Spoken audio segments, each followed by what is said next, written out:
விடுதி மாணவர்களிடம் பாலியல் சீண்டலில் ஈடுபட்ட பாதிரியார் உட்பட 2 பேர் மீது போக்சோ வழக்கு பதிவு செய்யப்பட்டுள்ளது. திருச்சி மாவட்டம் சமயபுரம் அடுத்த புறத்தாக்குடியில் புனித சேவியர் அரசு உதவி பெறும் மேல்நிலைப் பள்ளி செயல்பட்டு வருகிறது. இந்த பள்ளி மாணவர்கள் விடுதியில் 110 மாணவர்கள் தங்கி கல்வி பயின்று வருகின்றனர். விடுதி வார்டன் குழந்தைநாதனின் நண்பர் சுந்தர்ராஜன் என்பவர் விடுமுறை நாட்களில் விடுதிக்கு வந்து வார்டன் குழந்தைநாதன் அறையில் தங்கியுள்ளார்.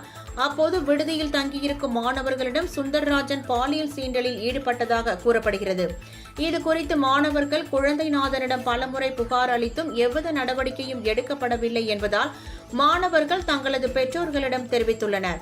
இதுகுறித்து திருச்சி மாவட்ட குழந்தைகள் பாதுகாப்பு அலுவலர் ராகுல் காந்திக்கு தகவல் தெரிவிக்கப்பட்டது. இதை அடுத்து குழந்தைகள் பாதுகாப்பு அலுவலர் ராகுல் காந்தி விசாரணை மேற்கொண்டார்.